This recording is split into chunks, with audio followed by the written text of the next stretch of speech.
આજના વિડીયોમાં જાણીશું નવું મકાન બનાવવું હોય તો કયા મહિનામાં ઘરના પાયાનું મુહૂર્ત કરીએ તો શુભ ગણાય. એટલે કે ઘરનું ચણતર નહીં, પણ જે પહેલાં આપણે ઘર પ્લોટમાં પાયાનું મુહૂર્ત કરીએ છીએ તેના વિશે વાત થઈ રહી છે. તો કયા મહિનામાં બનાવવું તો શુભ સાબિત થાય, તો એ આજે આપણે વિડીયોમાં જાણીશું. તો નવું ઘર બનાવીએ એમાં સુખીથી રહેવું એ દરેકનું સપનું હોય છે, પણ આ સપનું દરેક માટે સાચું બની શકતું નથી. ઘણીવાર એવું થતું હોય છે કે નવું ઘર બનાવ્યા પછી પણ તેમાં શાંતિથી રહી શકાતું નથી, અને તેના કારણો ઘણા હોઈ શકે. પણ તેમાંનું એક કારણ કદાચ એ પણ હોઈ શકે કે ઘરનો પાયો, એટલે કે જે પહેલાં મુહૂર્ત કરીએ છીએ તે શુભ મહિનામાં ન નખાયો હોય, તો એવું પણ હોઈ શકે.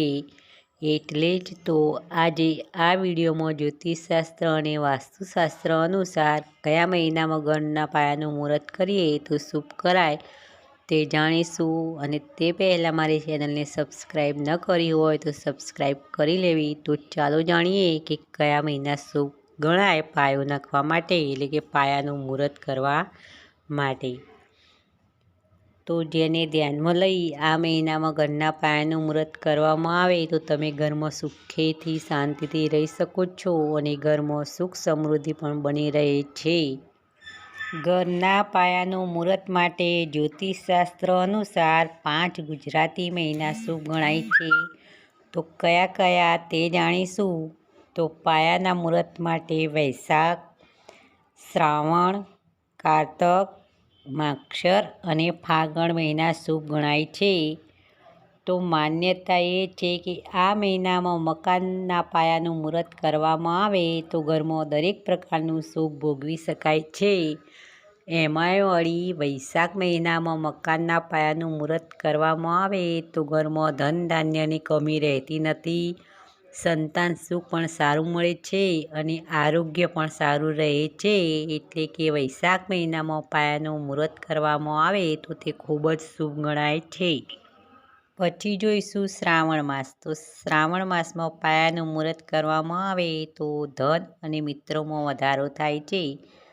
પરંતુ શ્રાવણ માસમાં પાયાનું મુહૂર્ત કરી શકાય, પણ વધારે ખોદકામ કરી શકાય નહીં, કારણ કે શ્રાવણ માસમાં જમીન ખોદાતી નથી. એટલે કે શ્રાવણ માસમાં જમીન ખોદાય નહીં. એટલે શ્રાવણ માસમાં તમે પાયાનું મુહૂર્ત કરવા માગતા હોય તો કરી શકાય, પણ પાયા પૂરેપૂરા નાખવા માગતા હોય તો તે કામ થઈ શકે નહીં. પછી જોઈશું કારતક માસ. તો કારતક માસમાં પાયાનું મુહૂર્ત કરવામાં આવે તો સંતાન સુખ સારું મળે છે, ધનમાં વૃદ્ધિ થાય છે, અને આરોગ્ય પણ સારું રહે છે. એટલે કારતક માસમાં પણ પાયાનું મુહૂર્ત કરી શકાય. જ્યારે માગશર મહિનામાં પાયાનું મુહૂર્ત કરવામાં આવે તો અન્નપૂર્ણા મહેમાન રહે છે, એટલે કે ધન ધાન્યની કમી રહેતી નથી, અને સુખ સમૃદ્ધિ બની રહે છે. અને ફાગણ મહિનામાં પાયો નાખવામાં આવે તો ધન દોલત તથા વંશમાં પણ વધારો થાય છે તેમ માનવામાં આવે છે. અને ઘણા ગ્રંથોમાં કહેવામાં આવે છે કે અષાઢ માસમાં પણ શુભ ગણવામાં આવે છે, પણ આ મહિનામાં પાયાનું મુહૂર્ત કરવામાં આવે તો પશુઓનો નાશ કરવાનો મહિનો ગણાય છે. એટલે અષાઢ મહિનામાં પાયાનું ખોદકામ કરાતું નથી. અને હવે જોઈશું કે કયા મહિનામાં મકાનનો પાયો નાખી શકાય નહીં, એટલે કે કયા મહિના વર્જિત ગણાય છે પાયો નાખવા માટે. તો વાસ્તુશાસ્ત્ર અનુસાર ચૈત્ર, જેઠ, ભાદરવો, આસો, પોષ અને મહા મહિનામાં પાયાનું મુહૂર્ત કરવું નહીં. અને શાસ્ત્ર અનુસાર ચૈત્ર મહિનામાં પાયાનું મુહૂર્ત કરવામાં આવે તો ઘરમાં બીમારી રહે છે, અને ઘણીવાર કોઈનું મૃત્યુ પણ થાય છે. અને ચૈત્ર મહિનામાં પાયો નાખવામાં આવે તો ઘર બનતા ઘણી વાર લાગી શકે છે.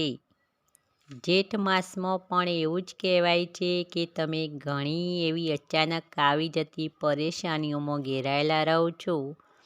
અને ભાદરવા મહિનામાં જો પાયાનું મુહૂર્ત કરવામાં આવે તો તમારા મિત્રો ઓછા અને વિરોધીઓ વધુ એવું થાય છે. એટલે કે તમારા દુશ્મનો વધી જાય છે, અને ઘરમાં દરિદ્રતા આવે છે.